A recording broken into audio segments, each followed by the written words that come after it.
November 7th, 2006. A Tuesday evening in Kendall, Florida. Bryan Pata had just finished football practice with the Miami Hurricanes. He was 22 years old. Within hours, he would be dead. Shot in the back of the head in the parking lot of his own apartment complex. It would take nearly 2 decades to bring anyone to trial. This is Case Files Explained. Today we examine how investigative journalists accomplished what Miami-Dade police could not, cracking a cold case that had stalled for 15 years. Bryan Pata was not just any college athlete. He was a projected second or third round NFL draft pick, a 6'4" defensive tackle with a future measured in millions. His death sent shockwaves through the University of Miami football program. But as years passed, the case went cold. Witnesses stayed silent. Evidence gathered dust.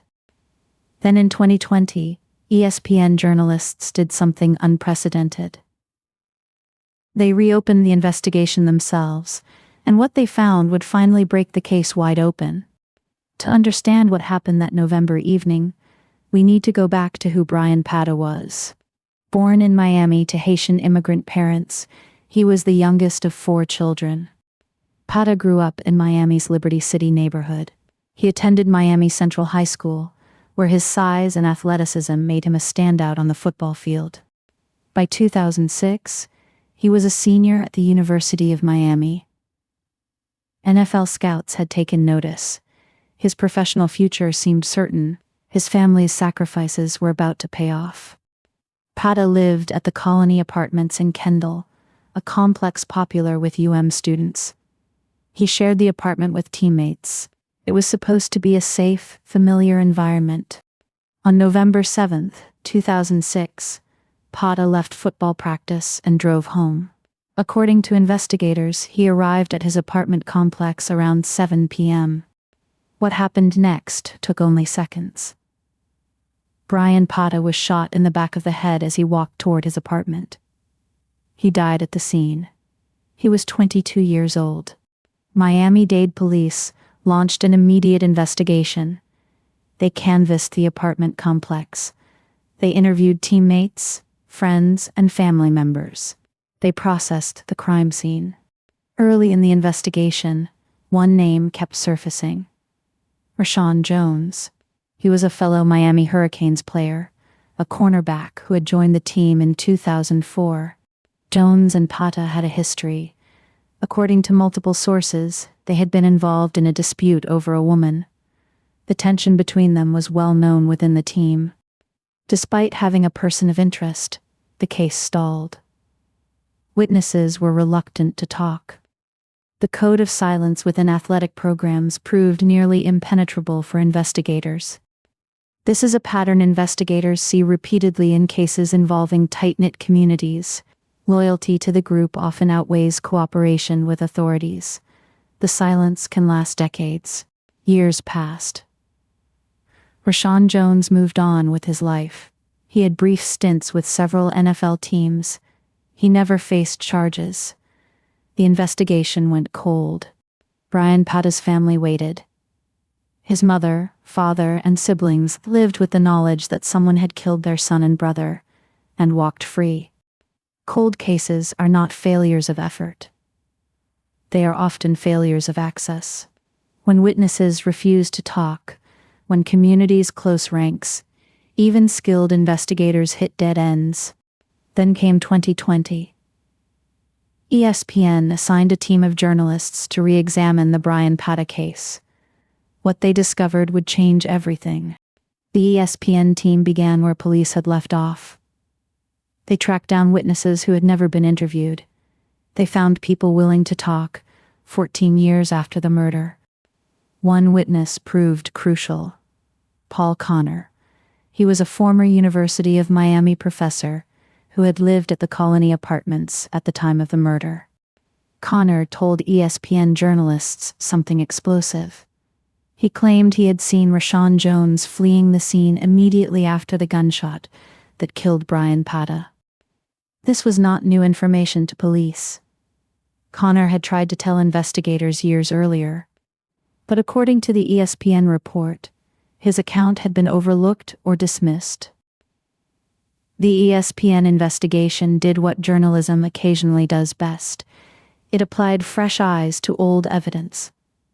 It found witnesses willing to speak on record. It created public pressure. In 2020, ESPN published their findings. The detailed investigation outlined shortcomings in the original police work and presented new witness testimony implicating Jones. The publication created immediate pressure. Miami-Dade police reopened the case. Prosecutors began assembling evidence for a grand jury. The wheels of justice began turning again. On August 19, 2021, U.S. Marshals arrested Rashaun Jones. He was charged with first-degree murder in the death of Bryan Pata, nearly 15 years after the crime. Jones was taken into custody without incident. He maintained his innocence. The arrest represented closure for investigators who had worked the case for years, and vindication for those who never gave up. But an arrest is not a conviction. The legal process would take years. Pretrial motions, evidence disputes, and scheduling conflicts pushed the trial date further and further out. Then came another twist. In summer 2025, prosecutors told the court that key witness Paul Connor was deceased. They said he had failed to respond to a welfare check. This was a serious blow to the prosecution. Connor's eyewitness testimony, claiming he saw Jones flee the scene, was central to their case. Without him, conviction seemed less certain. But the story took another turn. In September 2025, ESPN journalists found Paul Connor alive. He had simply moved and changed his contact information.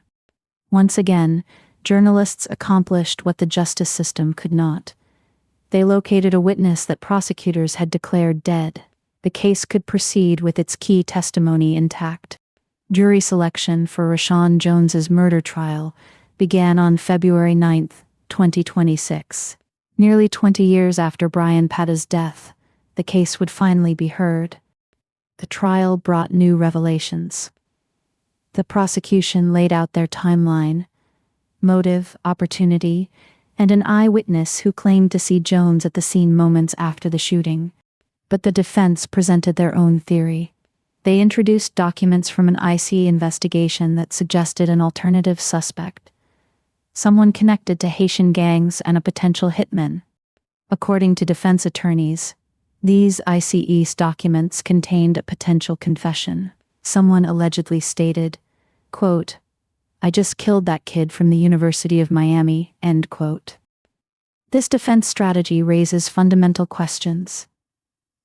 If another suspect exists, why wasn't this investigated earlier? Why did police focus so heavily on Jones while potentially ignoring other leads? ESPN's 30 for 30 podcast, titled Murder at the U, premiered in February 2026, coinciding with the trial. It provided additional context for those following the case. The podcast format has become increasingly powerful for true crime coverage. It allows for deeper exploration than daily news. It can revisit cases that have faded from public attention. As of this recording, the trial continues. Both sides have presented their cases. The jury will ultimately decide whether Rashaun Jones is guilty of murdering his former teammate. Whatever the verdict, this case has already revealed something important about how justice works and fails to work in America. The Bryan Pata case demonstrates the power of investigative journalism.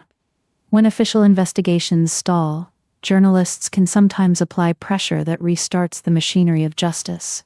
This case also highlights the importance of witness protection and follow-up. Paul Connor tried to share information for years.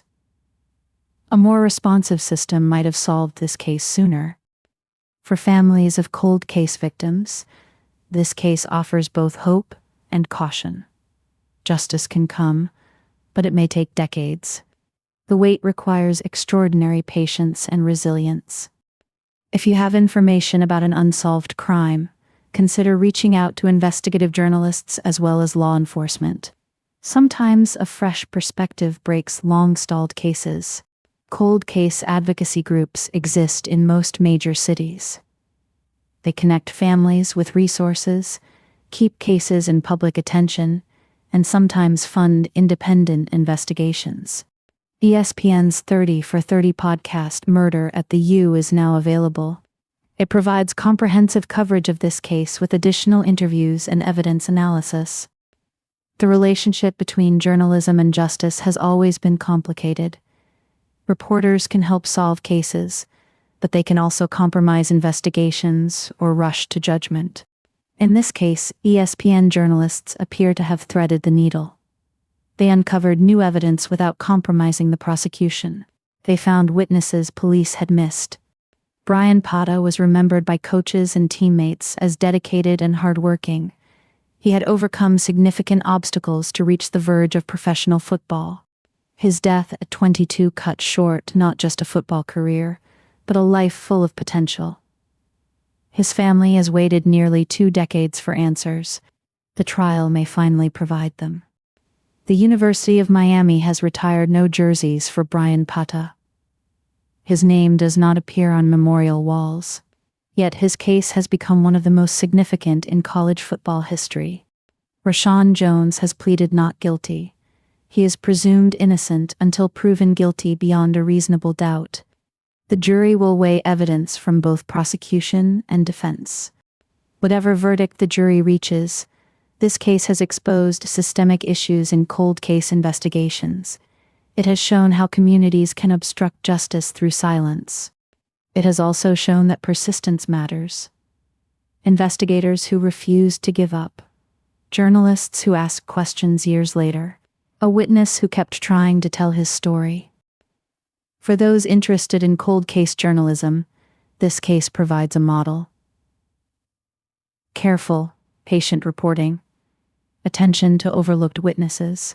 Willingness to challenge official narratives. The ethics of crime journalism require balance. Report thoroughly but do not contaminate evidence. Respect victims while pursuing truth. Give the accused their presumption of innocence. Bryan Pata's mother, Lucida, has attended trial proceedings. She has waited 18 years for this moment. No verdict will bring her son back, but justice may bring some peace. The Haitian American community in Miami has followed this case closely. Bryan Pata represented their hopes and aspirations. His success would have been their success. The trial is expected to last several weeks. Witnesses will testify about events that occurred nearly 20 years ago. Memory, evidence, and reasonable doubt will all be contested. Cold cases require juries to make difficult judgments about aging evidence.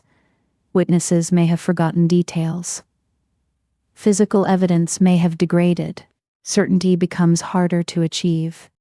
The Bryan Pata case reminds us that justice delayed is not always justice denied. Sometimes it takes decades. Sometimes it takes journalists doing police work. A young man with his whole life ahead of him was killed in a parking lot 18 years ago. Now, finally, a jury will decide whether anyone will be held accountable. This has been Case Files Explained. The trial of Rashaun Jones continues in Miami. We will update this case when a verdict is reached. For Bryan Pata's family, and for everyone who loved him, may the truth finally come to light. Thank you for listening.